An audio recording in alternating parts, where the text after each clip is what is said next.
Ce soir, j'aimerais nous encourager. Ce soir, j'aimerais nous exhorter. Ce soir, j'aimerais nous rappeler un principe fondamental pour une vie chrétienne réussie. Quel est ce principe ou quel est le message de ce soir? Le message de ce soir, je l'ai intitulé Concentrez-vous sur l'image et non le processus. Je recommence, concentrez-vous sur l'image et non le processus. Amen. Écoutez, l'image compte pour beaucoup. Lorsque je parle de l'image, je fais référence à l'essence même, la substance. Je fais référence à ce que vous pouvez voir à partir de votre esprit. Que vous le voulez ou non, la foi est activée sur la base de l'image. C'est pourquoi Satan fera tout. Il fait tout pour nous empêcher de voir. Parce que si nous manquons de recevoir ou de percevoir l'image utile et nécessaire, nous nous concentrons seulement sur le processus. Nous n'arriverons jamais. Qu'est-ce que je veux dire par là? Il y a des chrétiens qui manquent d'avoir l'image, c'est-à-dire le résultat. C'est-à-dire, si vous voulez, la pensée de Dieu. Mais ils sont plus intéressés à savoir comment X ou Y va se produire, ou comment telle chose ou telle autre chose va se produire. Écoutez, le comment de, de l'arrivée d'une chose dans votre vie importe peu. Ce qui compte, c'est l'image. Quelle image vous avez? C'est ça que Dieu avait dit à Abraham, sors, regarde, regarde les étoiles du ciel.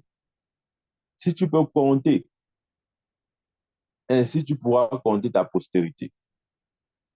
Après, il a dit, baisse les yeux, regarde le sable de la mer. Si tu peux compter, ainsi tu pourras compter ta postérité. Abraham devait avoir l'image. Maintenant, le processus, comment est-ce que cette prophétie devait arriver? Importait peu. Ce qui compte, regardez, je vais vous dire, Dieu ne va jamais nous punir parce que nous n'avons pas maîtrisé le processus. Il ne va jamais s'en prendre en nous parce que nous n'avons pas maîtrisé le processus ou parce que nous ne connaissons pas le processus. Non. Aussi longtemps que l'image est clairement gravée en nous. Il a dit quoi? Écris la prophétie, grave-la, qu'on la lise couramment. L'image doit être gravée en toi. Ça doit être lisible. Ça ne doit pas être flou. Ouais, certains chrétiens, il y a les images floues. Ils voient quelque chose, mais ce n'est pas vraiment clair. Ouais, rappelez-vous, lorsque Jésus avait guéri un jour un malade, un aveugle, il a dit, Jésus avait dit, que vois-tu? Il dit, je vois les gens comme les arbres. Il y a des gens qui ont ce genre de vision. Ils voient un peu flou, ils voient les arbres. Tu dois voir clairement. C'est pourquoi ce soir, j'aimerais t'encourager sur le fait que tu dois te concentrer sur l'image et non le processus. Amen. Ouvrons notre Bible dans Ecclésiaste. Vous voyez, ce message est très important pour nous. Parce que si nous manquons de saisir l'image, parce que nous sommes occupés dans les processus, croyez-moi, nous n'irons nulle part. Amen. Beaucoup sont occupés dans les processus. Comment est-ce que je veux faire ça? Comment est-ce que cette chose arrivera? Est-ce que ça arrivera? Si oui, comment? Ouais, et Satan voudrait que nous perdions le temps à nous poser ces questions inutiles. Croyez-moi, ce sont les questions inutiles. Ce sont les questions inutiles. Si vous doutez, posez la question à Marie. Lorsque l'ange lui a dit que tu tomberas enceinte, Marie a dit, mais comment est-ce que moi qui suis vierge, moi qui ne connais point d'homme, comment est-ce que je tomberai enceinte? L'ange lui a répondu, il a dit, la puissance du Très-Haut te couvrira. Écoutez, écoutez, tout ce dont vous avez besoin de savoir, c'est que la puissance du Très-Haut vous couvrira. En d'autres termes, la puissance de Dieu œuvrera en votre faveur, d'une manière comme d'une autre. Ne vous souciez pas, ne vous inquiétez pas du comment. Je vous assure, Dieu est immensément puissant pour manifester ses voies comme il veut, quand il veut. Amen. Il n'est pas limité dans son opération. Mais par contre, nous devons garder l'image. Nous devons garder l'image. Amen. Je dis, nous devons garder l'image. Nous devons rester concentrés sur l'image. Amen. Certains chrétiens manquent à ce niveau-là. C'est-à-dire qu'ils manquent d'être faux. Ils n'arrivent pas à se focaliser sur l'image. Ils sont plus inquiets sur, oh, comment. Amen. Peut-être, je donne un exemple. Peut-être tu n'es pas assez gradué, tu n'as pas assez de diplôme. Et, et, et dans ton esprit, tu n'arrives pas à te voir avec un bon boulot et un bon salaire. Tu te poses la question, comment est-ce que je vais obtenir ce bon salaire si je n'ai même pas le bac? Le comment importe peu. Est-ce que dans ton esprit, tu peux continuer de te voir avec ce bon boulot et ce bon salaire? C'est ça le plus important. Je vous assure, c'est ça le plus important. Joseph était en prison. Comment est-ce qu'il devait sortir de la prison? Ce n'était pas son problème. Il savait que le Dieu qu'il servait était capable de le faire sortir de là. Et effectivement, il n'a pas fallu 24 heures pour que Joseph sorte de la prison. Le processus ou le comment importe peu. Est-ce que tu peux te voir libre? Joseph ne s'est jamais vu comme un prisonnier. Lisez votre Bible. La Bible dit que l'Éternel fit prospérer Joseph en prison.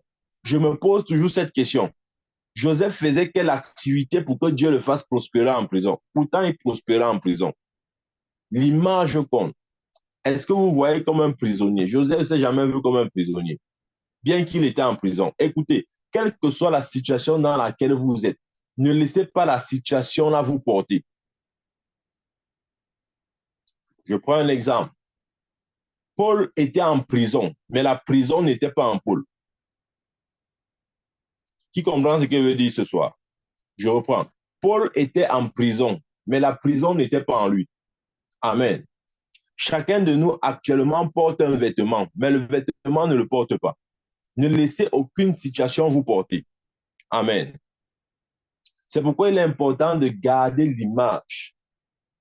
Ce soir, j'insiste sur cela, sur l'image. Satan ne pourra rien faire aussi longtemps que l'image est clairement établie en vous. Amen. L'image doit être clairement établie. L'image, c'est l'essence. L'image, c'est la substance.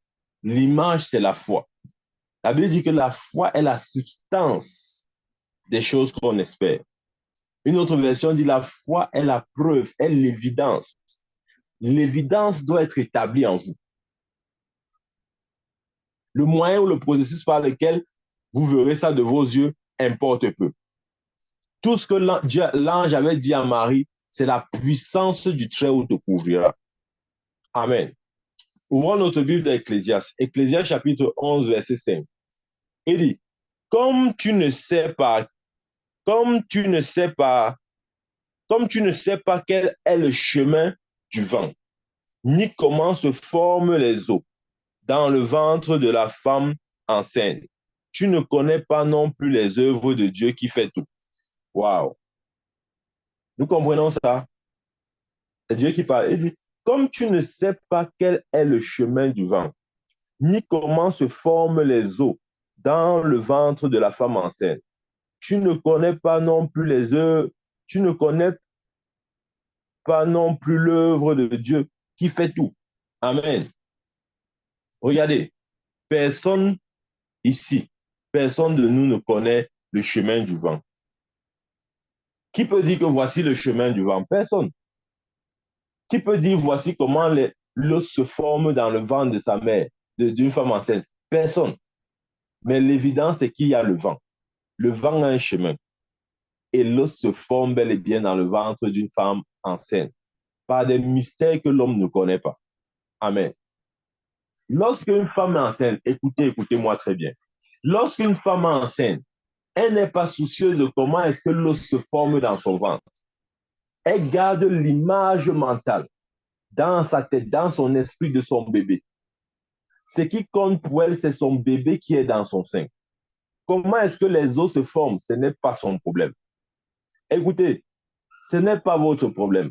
Ne vous inquiétez pas, ne vous embarrassez pas de comment est-ce que cela se produira. La puissance du Très-Haut se manifestera. Ce soir, Dieu te dit, la puissance du Très-Haut se manifestera pour accomplir ses plans et ses projets dans ta vie. Comment? Le comment importe peu. Amen. Laisse le comment à Dieu. Dieu sait comment. Dieu sait comment il va le faire. Ce qui compte pour toi, c'est garde l'image. Garde l'image. Amen. C'est ce que la Bible dit. Ecclésiaste 11, verset 5. Comme tu ne sais pas quel est le chemin du vent, ni comment se forment les eaux dans le sein de celle qui est enceinte, de même tu ne connais pas l'œuvre de Dieu, qui a fait toutes choses. Amen. Amen. Gardons l'essentiel. OK? Gardons l'image. Gardons la substance. C'est le plus important. Je dis c'est le plus important. Amen. Regardez. En fait, lorsque je parle du processus ou du comment, Dieu sait comment il va accomplir chaque chose dans ta vie. Dieu sait comment il va amener en accomplissement dans la réalité toutes les promesses qu'il t'a données. Ne t'encombre pas l'esprit. Je vous assure, ne vous encombrez pas l'esprit. Amen. Ne vous encombrez pas l'esprit avec des choses que vous ne pouvez pas expliquer. Si tu ne peux pas expliquer comment l'os se forme dans le ventre d'une femme enceinte, ne t'encombre pas l'esprit avec comment Dieu va le faire.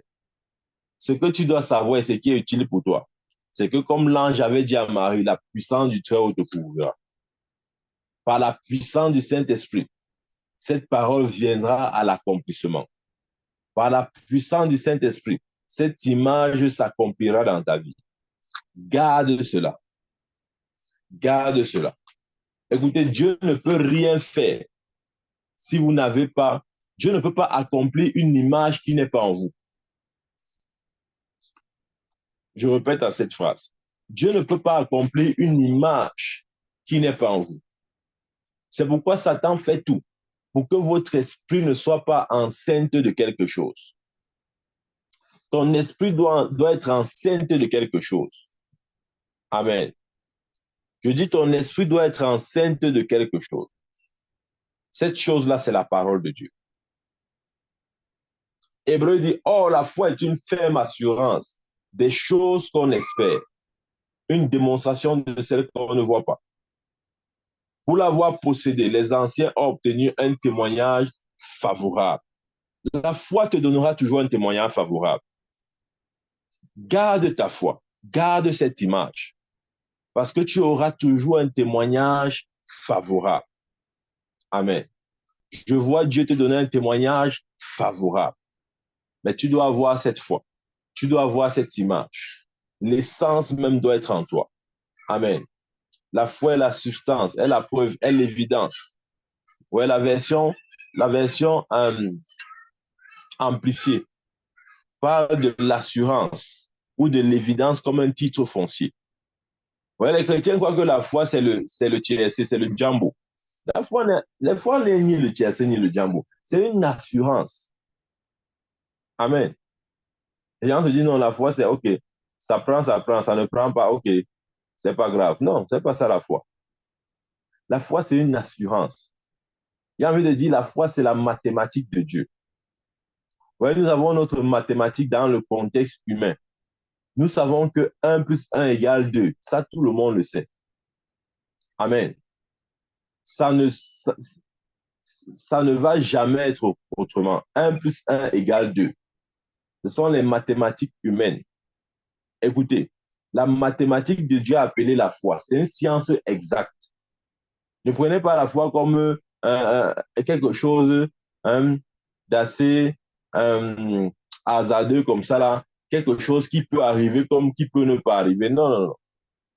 Il a dit, est-ce que tu connais la direction du vent? Est-ce que tu connais comment l'eau se forme dans le ventre d'une femme enceinte? Uh -huh. Si tu ne peux pas connaître la direction du vent, tu ne peux pas connaître comment l'eau se forme dans le ventre d'une femme enceinte, sache que les œuvres de Dieu sont grandes. Amen. Je dis, les œuvres de Dieu sont grandes. Amen. Ça, c'est important. Garde l'image. Je dis encore, garde l'image.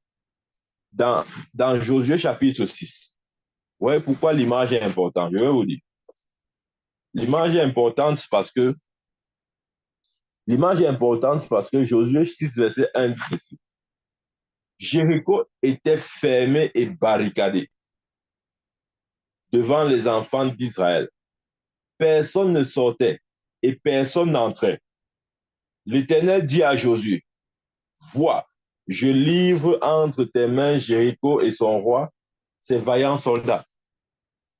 Dieu avait fait une promesse à Josué. La ville vous appartient. Amen. Selon les sens, il y avait des blocages, il y avait des difficultés, il y avait des barrières impossibles à franchir. Amen. On dit Jéricho était fermé et barricadé devant les enfants d'Israël. Personne n'entrait, personne ne sortait. Ouais, il y a des situations comme ça là. Il y a des situations qui sont comme des Jéricho. C'est fermé et barricadé. Tu te demandes comment cette voie va s'ouvrir. Comment je veux faire pour passer ma tête et sortir de ce trou? Comment je vais faire pour sortir ma tête de l'eau? Parce que c'est comme Jéricho. Tout est fermé et barricadé. Personne n'entre, personne ne sort. Amen.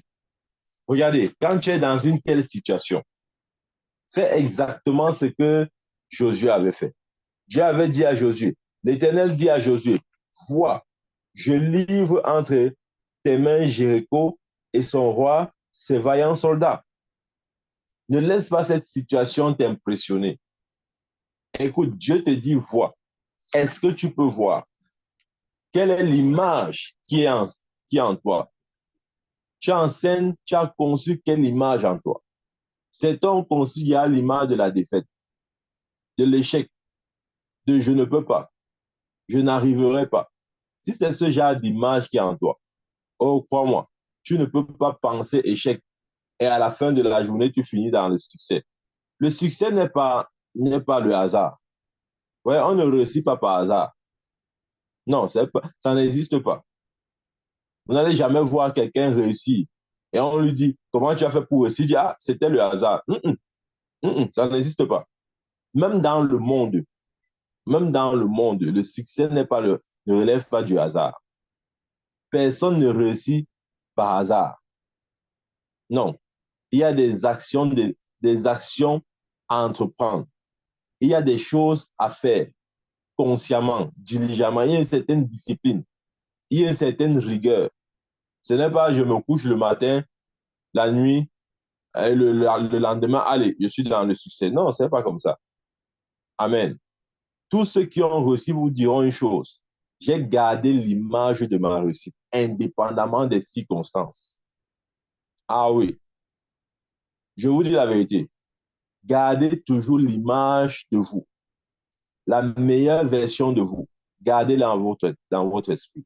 Ne laissez personne vous l'arracher. Amen. Amen. C'est important. C'est important d'avoir cette image. Cette image, c'est la foi. Cette image, c'est la substance. La substance des choses espérées. C'est la preuve des réalités invisibles. L'image dont je parle, c'est la preuve des réalités invisibles. Ce n'est pas juste une image, un mental que vous essayez de concevoir comme ça à la va-vite. Non, non, non, non. Non. C'est la preuve, la substance, la réalité des choses invisibles. J'ai pris l'exemple ici du titre foncier. Si vous avez un terrain, la preuve que votre terrain est le vôtre, ce n'est pas lorsque vous vous mettez à construire une maison dessus. Non, c'est le titre foncier. Le titre foncier est la preuve légale et juridique que le terrain vous appartient. De même, la foi est la preuve que vous possédez la chose. Ouais. J'ai dit la foi, c'est la mathématique de Dieu. Ce n'est pas le TSC. Ce n'est pas le PMUC. La foi, ce n'est pas le PMUC. Non, non, non. Amen. Non. La foi, ce n'est pas le PMUC. C'est la science exacte de Dieu. Elle ne ment pas. Voilà pourquoi la Bible dit tout ce qui est né de Dieu triomphe du monde. Et la victoire qui triomphe du monde, c'est notre foi. Si la foi n'était pas sûre, la Bible n'aurait jamais établi notre succès, notre réussite sur la base de notre foi. C'est parce que la foi est la science exacte de Dieu. Amen. La foi est l'essence, c'est cette image. C'est cette chose qui nourrit notre espoir. Écoutez, il y a la différence entre l'espoir et la foi. Ou si vous voulez, il y a la différence entre l'espérance et la foi. L'espérance est future, la foi est présente. Amen. Donc, je ne vous demande pas d'avoir une espérance ici, non. Je vous demande d'avoir la foi. L'espérance est future, la foi est présente. Amen. Beaucoup de chrétiens opèrent dans le règne de l'espérance. Ah, j'espère que le Seigneur va faire que... Non, ce n'est pas j'espère que... Non, ce n'est pas ça. Ou j'ai espoir que... Non, ce n'est pas j'ai espoir que... Si ta foi, c'est j'ai espoir que... J'espère que le Seigneur va faire que... Ce n'est pas ça la foi. Tu es encore dans l'espérance. Tu es dans le futur. Reviens dans le présent. Parce que la foi, c'est maintenant. La foi prend possession maintenant. La foi parle maintenant. La foi agit maintenant. C'est maintenant. Le temps de la foi, c'est le présent. Amen. La foi ne se conjugue pas dans le futur. Si ta foi se conjugue dans le futur, tu es dans l'espérance. Parce que la foi est présente. J'aime bien cette version anglaise dans d'Hébreux chapitre 11. King James dit là-bas, now faith is. C'est-à-dire maintenant, la foi est. Ouais? Le temps de la foi, c'est maintenant, c'est le présent. Je prie au nom de Jésus. L'image que tu as pu concevoir en toi, l'image dont tu as été enceinte, qu'elle se manifeste dans le présent. Que cette image, tu ne la projettes pas dans le futur, mais dans le présent. Amen. Parce que la puissance de Dieu n'agit pas dans le futur. La puissance de Dieu agit dans le présent. Chaque fois que Dieu a voulu agir, il agissait toujours dans l'instant présent. Amen. C'est important de comprendre ça. Donc, lorsque nous parlons de la foi, nous devons savoir que nous devons nous focaliser. Nous devons nous focaliser. La foi nécessite ou appelle la focalisation. Amen. La focalisation, pas sur le processus. La focalisation sur la source. Parce que la foi vient de Dieu. Hein, Jésus avait dit là-bas, si vous avez la foi de Dieu, lorsqu'il avait séché le figuier, il avait dit quoi? Il avait dit, si vous aviez la foi de Dieu, vous pourrez dire à cette montagne, ôte-toi de là, jette-toi dans la mer, elle vous obéira. Écoutez, je vous ai toujours dit ceci. Les gens croient que quand Jésus a dit que si vous avez la foi de Dieu, vous pouvez dire à cette montagne, jette-toi, ôte-toi des racines, ôte-toi de là, jette-toi dans la mer. Très vite fait, on prend ça dans le sens figuré. Que non, oh, tu sais, Jésus ne parlait pas d'une montagne physique. Qui vous a dit qu'il ne parlait pas d'une montagne physique? Ou vous pensez que c'est difficile pour le Seigneur de déplacer une montagne physique? Ah non, il parlait d'une montagne physique. Écoutez, est-ce que vous savez que votre foi peut déplacer une montagne physique? Bon, on aime souvent dire que non, la montagne, là, ce sont tes problèmes. Hein, ce sont des situations de ta vie. Hein, non, non, non, non. Ça, c'est notre interprétation. Jésus parlait de la montagne physique. Regardez combien puissante est notre foi. Ta foi Lorsque je parle de ta foi, je parle de la foi de Dieu, la foi que Dieu a impartie, déposée en toi. La Bible dit que nous avons reçu de Dieu la mesure de la foi. Dans Romains 12, verset 3. Cette foi-là, elle est de Dieu. Parce que la foi vient de Dieu. Amen. Et la puissance ou la nature de cette foi est illimitée. Elle est tellement illimitée qu'elle peut déplacer une montagne physique. Je ne parle pas de la montagne, on dit souvent la montagne de nos problèmes, montagne de la maladie, montagne de ceci. Je ne parle pas de ça. Il faut arrêter avec ces choses-là. Jésus parlait de la montagne physique. Voilà. Et dit, si vous avez la foi, vous direz à cette montagne, ôte-toi de là et jette-toi dans la mer. Maintenant, les chrétiens vont me dire, mais est-ce que ça veut dire qu'on peut réellement déplacer une montagne physique? Oui. Est-ce que donc je peux le faire maintenant? Regardez, je vais vous expliquer comment la foi fonctionne. La foi fonctionne sur la base du besoin. Jésus a multiplié les pains et les poissons parce qu'il y avait une foule affamée. S'il n'y avait pas de foule affamée, il n'y aurait pas eu de multiplication de pains et de poissons. Jésus a guéri un aveugle parce qu'il y avait quelqu'un qui avait perdu la vue. Qu'est-ce que je veux dire? Je veux dire que s'il y a un besoin, le besoin excite la foi pour le besoin. J'espère qu'on comprend ce que je veux dire. Voilà. Donc, je suis pas en train de dire que, OK, levez-vous, allez au Mont Cameroun. Voilà, le prophète a dit qu'on peut déplacer les montagnes. Dites maintenant au Mont Cameroun, déplace-toi, va dans la mer. Non, c'est pas comme ça. S'il y a un besoin, un réel besoin, le besoin va exciter la foi correspondante. Et à ce moment, tout peut fonctionner. Tout peut marcher. Amen. Voici ce que je veux dire. Quand Israël s'est tenu devant la mer Rouge, parce qu'il y avait un réel besoin, un besoin de s'échapper, un besoin de s'en aller, un besoin de fuir l'armée égyptienne qui était juste derrière eux. Parce qu'il y avait ce besoin-là. Qu'est-ce que Dieu a fait? Dieu a réalisé l'impossible. L'impossible, c'était quoi? D'ouvrir la mer Rouge en deux. Vous voyez ce que je veux dire? Ça ne veut pas dire que maintenant, on va aller devant la mer Rouge, on va dire, mer Rouge, ouvre-toi, ouvre-toi. Non, ce n'est pas comme ça. S'il y a un réel besoin, la foi pour le besoin va naître. Amen. Moïse ne s'était jamais vu ouvrir la mer Rouge en deux. Mais quand il s'est trouvé devant cette situation où il y avait un besoin et que la solution, c'était que la mer soit divisée en deux, Dieu a accompli cela par Moïse. Amen. Amen. J'espère qu'on comprend. Voilà. Donc, la foi consiste à se focaliser, pas sur le processus, mais sur la source. La source, c'est Dieu. Amen. Quelle que soit la situation dans laquelle vous êtes, ne regardez pas au processus. Il y a les gens qui se focalisent sur le processus. Non. C'est-à-dire que j'ai besoin de commencer un business. Au lieu de lever tes yeux vers les montagnes d'où vient ton secours, tu te mets à dire que j'ai mon oncle là, j'ai ma tante là, je crois que je vais aller les voir. Écoute-moi très bien. Si tu mets, la Bible dit, maudit soit l'homme qui se confie en l'homme. Amen.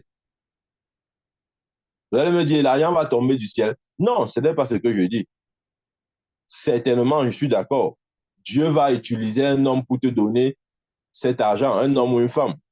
Mais laisse Dieu utiliser la personne qu'il veut. Croyez-moi, je vous parle par expérience. Quand vous laissez Dieu utiliser les gens qu'il a choisis, prédestinés et ordonnés dans votre vie, vous serez agréablement surpris. Parce que dans la plupart des temps, il va utiliser les gens que vous n'espériez même pas. C'est-à-dire que même si on vous donnait une telle prophétie, vous n'allez pas accepter. C'est Dieu qui fait ça. Et les gens que nous aimons bien regarder, calculer, hein, on dit que non, non, non, je vais aller voir telle personne. Hein, non, non, non, dès que je veux lui parler là, allez, il va décaisser. Il ne va rien décaisser. Ah, il ne va rien décaisser. Et maintenant, vous allez commencer à lui en vouloir. Non, il ne faudrait pas lui en vouloir. Il faudrait s'en prendre à vous-même. Parce que vos regards, vos yeux sont fixés sur l'homme. Le psaume 121 là-bas dit, je lève les yeux vers les montagnes d'où me vient mon secours. Tes yeux sont sur la montagne, tu lèves tes mains tes yeux vers les montagnes, tu lèves tes yeux vers l'homme. L'homme va toujours te décevoir. Ah non, l'homme va te décevoir. Et Dieu va se rassurer que ce soit ainsi, pour que tu apprennes à compter sur lui. Amen. Amen. Donc, lorsqu'on parle de la foi, on parle de la source. Parce que Dieu est la source de la foi. Amen. Lorsque je dis concentrons-nous ou concentrons-nous sur l'image, c'est-à-dire concentrons-nous sur la source, concentrons-nous sur Dieu et non le processus. Regardez le processus par lequel Josué a finalement pris possession de la ville. Nous connaissons. Dieu avait dit quoi? Le processus n'avait pas de sens, humainement parlant. Dieu dit à Josué, oh, lève-toi, faites le tour de la ville. Ne parlez pas, marchez seulement, marchez seulement, marchez seulement. Je suis sûr que les habitants de Jérusalem les voyaient comme des fous. Et ils avaient raison. Comment vous voulez prendre possession d'une ville et votre stratégie, c'est de marcher autour de la ville? Ça n'a aucun sens. Amen. Le processus ou le procédé n'aura jamais de sens. Je vous dis la vérité, ce n'est pas expérience que je parle. Parfois, quand vous êtes en scène de quelque chose, vous avez une image de quelque chose. La manière à laquelle Dieu manifeste cette image-là, vous allez vous asseoir, rire. Vous allez rire parce que vous serez confus. Vous allez rire parce que ça ne faisait pas partie de votre chemin personnel. Dieu va utiliser des voix, je vous croyez-moi, croyez-moi. On sait Dieu qui nous confond des fois. Amen. C'est vrai. Dieu dit à Josué, fais le tour de la ville. Marchez seulement, marchez. Je suis sûr que le roi de Jéricho a commencé à les insulter. Voilà les fous là. Ils sont là, ils marchent chaque jour comme les Mororo. Mais c'était ça la stratégie de Dieu. C'était ça le procédé, le processus. Amen. Il y aura toujours un processus, oui. Mais laissez Dieu utiliser le processus qu'il voudra. Même nous, restons focalisés. Il a dit à Josué, vois, je te livre la ville, son roi, ses vaillants soldats. Amen. Je prie au nom de Jésus. Que nos yeux soient toujours focalisés sur l'image. Que nos yeux soient toujours focalisés sur l'essence. Que nos yeux soient toujours focalisés sur la substance. Que nos yeux soient toujours focalisés sur l'évidence. Que nos yeux soient toujours focalisés sur Dieu. Amen. Ce n'est que comme ça et pas autrement. Je dis ce n'est que comme ça et pas autrement. Il a dit, connais-tu la direction du vent? Sais-tu comment les eaux se forment dans le ventre d'une femme enceinte? Ce sont des choses que nous ne connaissons pas et qu'à la limite, nous ne voulons même pas connaître. Mais ce que nous savons, c'est que si une femme est enceinte et qu'elle protège ce qui est dans son ventre, cet enfant finira par naître. Si vous avez une vision et que vous gardez cette vision, vous la protégez, vous la chérissez, croyez-moi, elle va s'accomplir. Ah, elle va s'accomplir. Par des voies et des moyens mystérieux, elle va s'accomplir. Comme l'os se forme dans le ventre d'une maman, d'une femme enceinte, ainsi ces projets, cette idée, cette affaire va venir dans l'accomplissement, en accomplissement. Amen. Ouais. C'est important de fixer ça. Fixons bien ce que je suis en train d'expliquer là pour nous-mêmes. Amen. Regardez un exemple. Le père de la foi. Nous le connaissons tous. Il s'agit d'Abraham, le père de la foi. Dieu avait dit quelque chose à Abraham. Attendez un peu.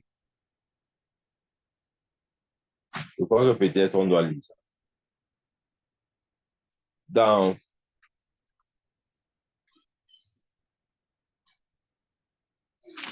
Romains, ouvrons notre Bible, Romains chapitre 4.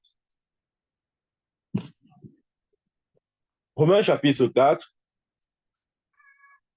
je lis à partir du verset 17. C'est Dieu qui parle à Abraham.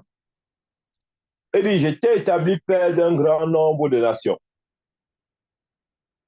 Il est notre père devant lequel devant celui auquel il a cru, Dieu qui donne la vie aux morts et qui appelle les choses qui ne sont point comme si elles étaient. Voilà la révélation que Abraham avait de Dieu. Il savait que Dieu donne la vie aux morts et il appelle les choses qui n'étaient pas comme si elles étaient. C'est sur la base de cette révélation qu'il n'a pas eu de problème à offrir Isaac. Parce qu'il savait qu'il savait que Dieu est celui qui donne la vie aux morts et qu'il appelle une chose comme si elle était. Amen. Quand Dieu lui a dit, donne-moi Isaac, il a couru. Les Hébreux dit qu'il croyait à une résurrection. Écoutez, les gens croient que Abraham a donné Isaac à Dieu juste parce qu'il voulait donner. Non, lisez votre Bible. Hébreux dit qu'il a cru à la résurrection d'Isaac. C'est pour ça qu'il a donné. Si vous croyez, écoutez, si vous croyez que la sémence que vous jetez en terre va porter du fruit, va se multiplier, vous n'aurez aucun problème à jeter la semence. Mais si vous avez des doutes, vous ne savez pas si la sémence que je suis en train de donner à la terre me produira une récolte, une moisson, vous serez réticent. Personne ne voudra donner à la terre la sémence. Amen. N'oublions pas ça. Hein. Abraham a donné Isaac à Dieu parce qu'il savait que Dieu avait le pouvoir de ramener à la vie les morts. En d'autres termes, il savait que Dieu avait le pouvoir de ramener Isaac à la vie. Il savait qu'Isaac n'allait pas mourir. Il le savait. Ou si vous voulez, si même Isaac meurt, Dieu devait le ressusciter. Amen. C'est important. Il dit, j'étais établi père d'un grand nombre de nations. Il est notre père devant celui auquel il a cru. Dieu qui donne la vie aux morts et qui appelle les choses qui ne sont point comme si elles étaient. Verset 18. Espérant contre toute espérance, il crut. Ouais. Suivez. Espérance contre toute espérance. Il crut. En d'autres termes, il ne s'est pas laissé distraire par quoi que ce soit. Il ne s'est pas laissé distraire par son âge avancé. Il ne s'est pas laissé distraire par l'âge avancé de sa femme, parce qu'elle avait 90 ans, donc certainement ménopausée. Elle ne saignait plus. Donc, scientifiquement parlant, elle ne pouvait plus avoir d'enfant. Mais la Bible dit, espérant contre toute espérance, il crut. Ça veut dire qu'Abraham a gardé, a protégé l'image. Je vous ai dit, protéger l'image, c'est ça le plus important. Le processus importe peu. Abraham savait que Dieu pouvait mettre dans le sein d'une femme, pouvait mettre un enfant dans le sein d'une femme ménopausée. Il le savait. Pour ça, la Bible dit, espérant contre toute espérance. Il crut, en sorte qu'il devint père d'un grand nombre de nations. Selon ce qui lui avait été dit, telle sera ta postérité. Quand est-ce qu'Abraham est devenu père d'un grand nombre de nations? Le moment où il a cru à la parole qui lui a été dite. Ce n'est pas quand il a commencé à voir physiquement sa postérité se multiplier, non. Quand Dieu lui l'a dit et il a cru, c'est à ce moment qu'il est devenu père. Parce que je vous ai dit, la foi n'est pas futuriste, la foi n'est pas quelque chose qui se conjugue dans un temps futur. La foi est maintenant. Si Dieu te dit quoi que ce soit, si tu ne peux pas le recevoir et l'accepter maintenant, tu ne pourras pas le recevoir et l'accepter demain. Parce que Dieu parle dans le présent. Dieu a un seul temps, le présent. Amen. Le futur n'existe pas devant Dieu. Je vous dis ceci, peut-être vous ne savez pas. Le futur n'existe pas devant Dieu. Le futur est une notion propre à notre contexte et quand il dit contexte, c'est-à-dire la dimension espace et temps ou la façon à laquelle nous concevons le temps. Mais devant Dieu, ce que vous appelez futur, là, il n'y a pas de futur. Amen. Devant Dieu, il n'y a pas de passé. Tout ce qui existe à ses yeux, c'est le présent. C'est pourquoi quand Dieu parle à Abraham, il s'attend à ce que Abraham réponde au présent. Et quand Abraham répond au présent, il devient au présent ce que Dieu a dit. Écoutez bien, écoutez bien. Dieu parle au présent. Quand Dieu parle à Abraham, il s'attend à ce qu'Abraham réponde au présent. En répondant au présent, il devient au présent ce que Dieu a dit de lui. Amen. Il est espérant contre toute espérance. Il crut en sorte qu'il devint père d'un grand nombre de nations, selon ce qui lui avait été dit, telle sera ta postérité. Verset 19. Et sans faiblir dans la foi. Vous voyez? Et sans faiblir dans la foi. Si votre image est clairement établie dans votre esprit, comme Abraham, vous ne faillerez point. Amen. Et sans faiblir dans la foi, c'est-à-dire, et sans faiblir dans la foi, il ne considéra pas que son corps était déjà usé, puisqu'il avait presque 100 ans et que Sarah n'était plus en état d'avoir des enfants. Son âge avancé ou la stérilité de sa femme n'était pas un problème. Je vous ai dit, focalisez-vous sur l'image, le processus importe peu. Si vous vous focalisez sur le processus, vous allez tuer l'image en vous. Parce que si vous vous focalisez sur le processus, vous allez dire, comment est-ce que je peux avoir d'enfants quand je suis vieux? Et même si, scientifiquement, l'homme peut concevoir à tout âge, ma femme qui est alors ménopausée, ma femme qui est vieille, qu'en est-il d'elle? Si vous manquez de vous focaliser sur l'image et vous voulez questionner les processus, le comment du pourquoi et toutes ces choses, vous allez perdre l'image que Dieu vous a donnée. Et il y a une image que Dieu a déposée en chacun de nous. Amen. Nous devons nous voir à la lumière de cette image. Et dis-nous tous qui contemplons le Seigneur comme dans un miroir, nous sommes transformés de gloire en gloire. Nous devons voir, l'image doit être là. L'image que donne le miroir doit être en nous. Amen. Vous allez me dire, mais prophète, je n'ai pas d'image, c'est simple. Si tu n'as pas d'image, il faudrait t'en créer. Comment?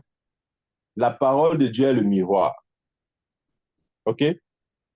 Chaque fois que tu médites la parole de Dieu, chaque fois que tu ouvres la parole de Dieu, tu seras certainement enceinte des images.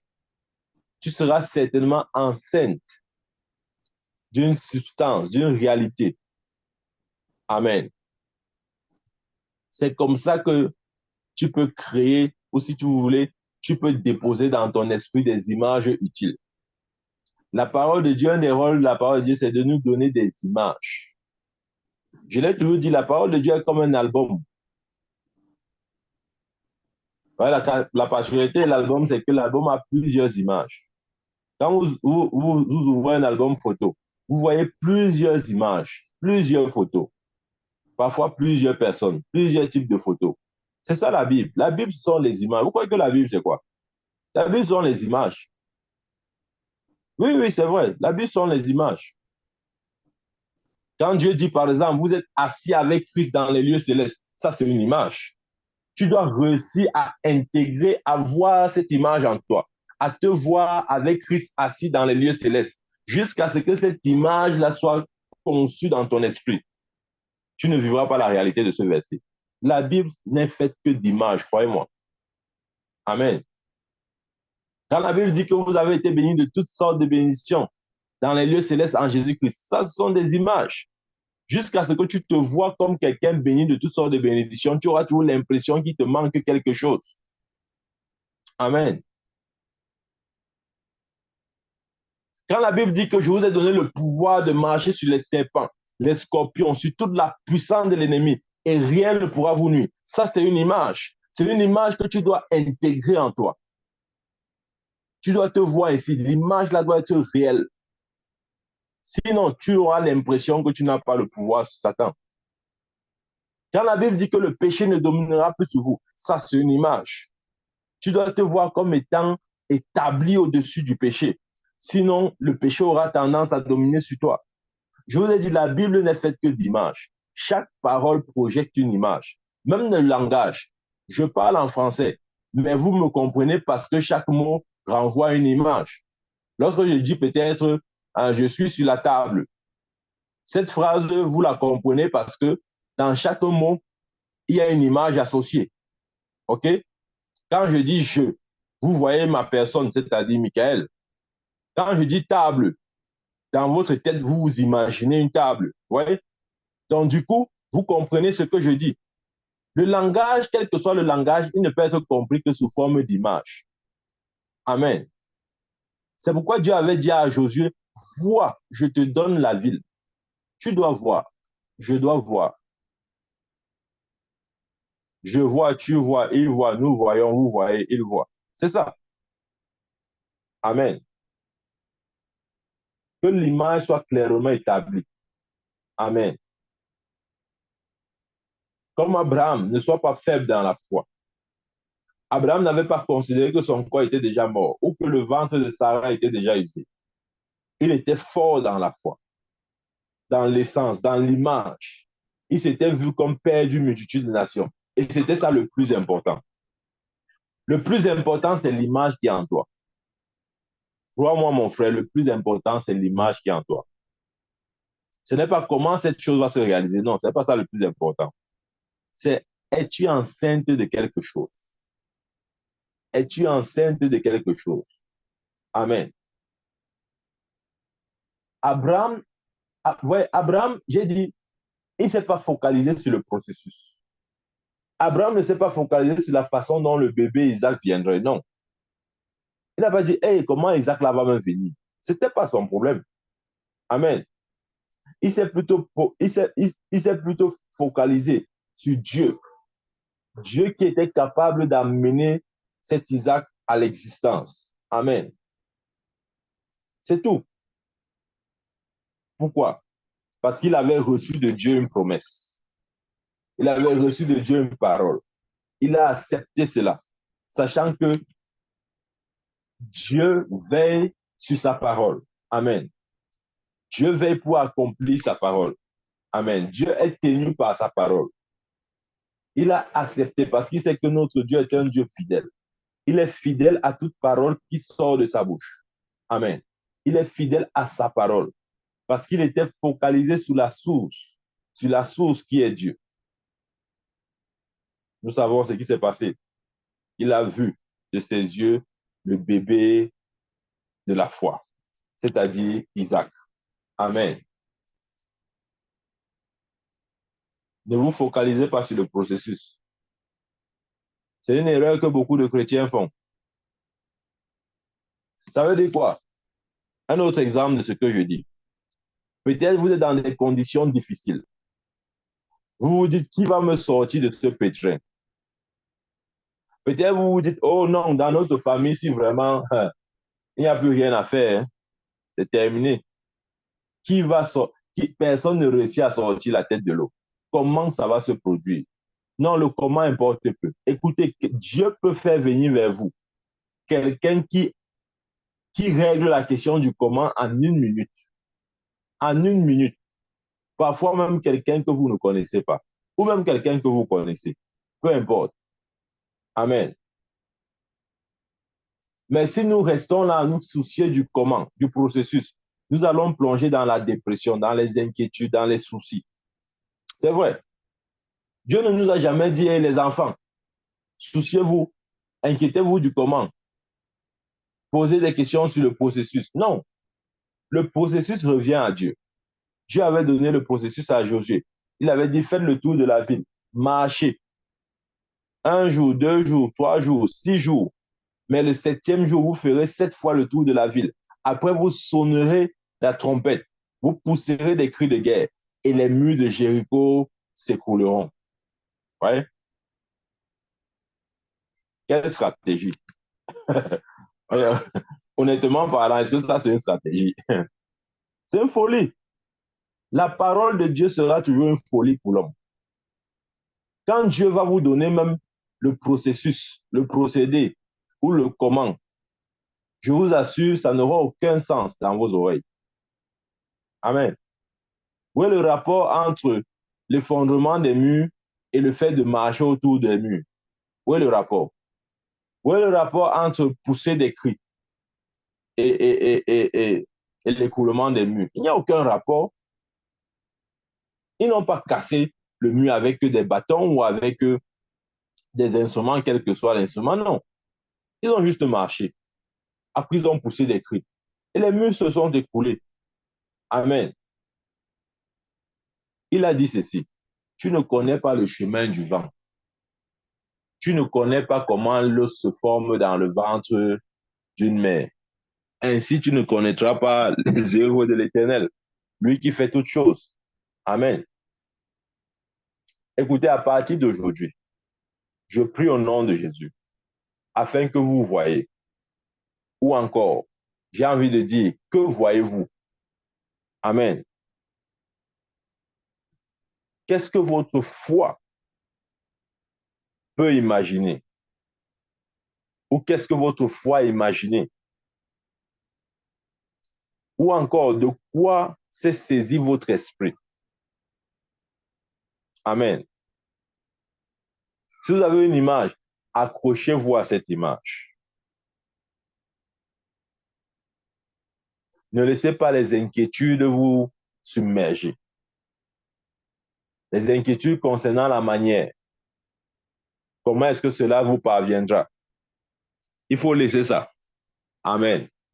C'est inutile. Ne dépensez pas votre énergie pour ces choses.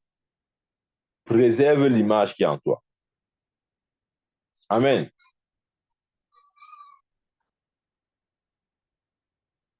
Parfois, nous disons, comment est-ce que Dieu va faire ça? Est-ce qu'il y a quelque chose de si difficile à l'Éternel? Rien du tout. Amen. Regardez, Dieu nous demande une seule chose. Il dit, mes enfants, restez concentrés sur moi. Gardez votre cœur, votre esprit sur ce que vous voulez. Amen.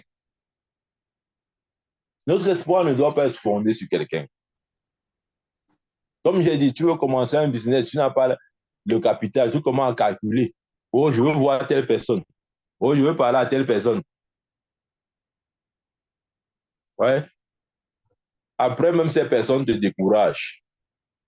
Les personnes avec qui tu croyais que tu devais avoir la solution. Tu pars là-bas, sont les mêmes. C'est plutôt eux qui te découragent. Amen. C'est vrai ce qu'il dit.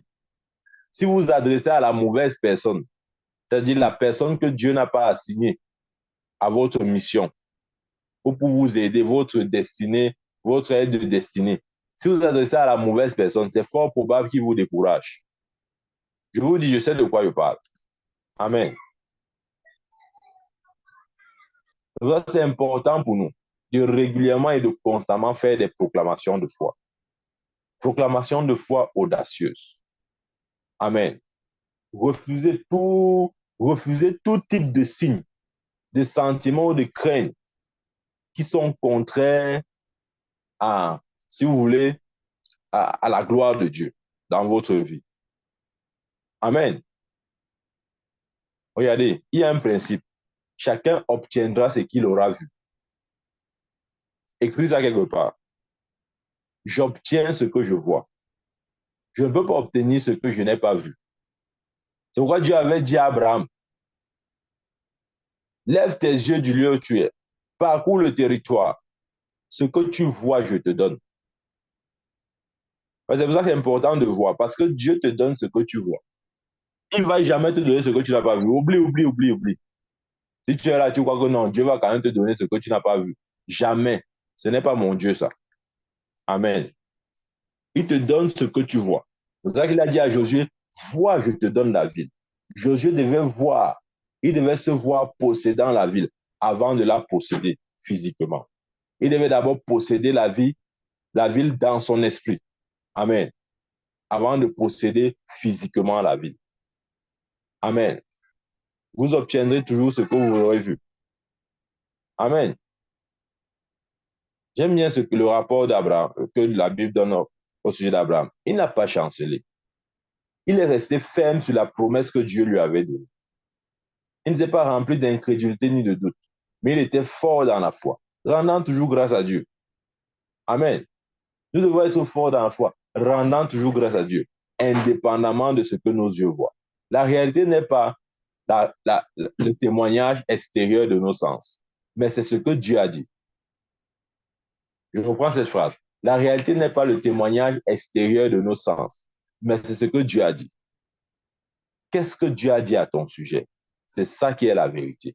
Le reste là, c'est du mensonge. Amen.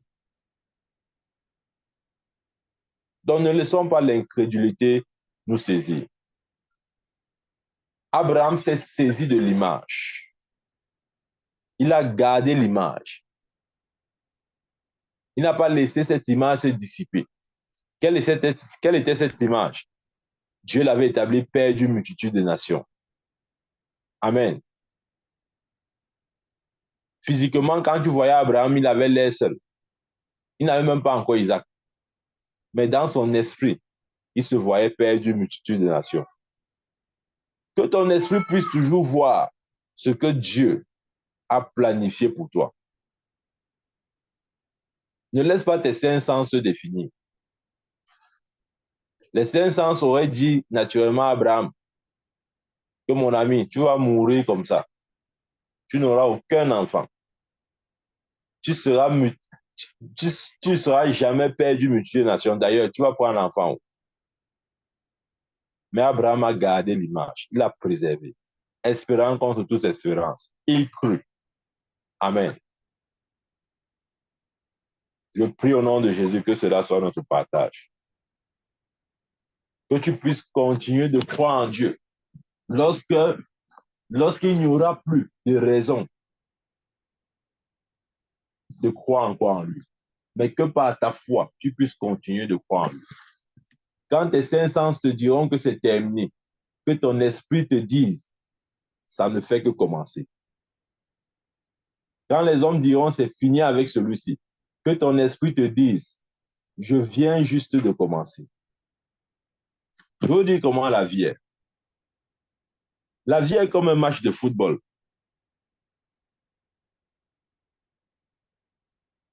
La particularité du match de football, c'est que, contrairement à ce que les gens pensent, le match de football, ce n'est pas 45 minutes fois 2. Non. Le match de football, ça finit quand l'arbitre siffle. C'est ça le principe.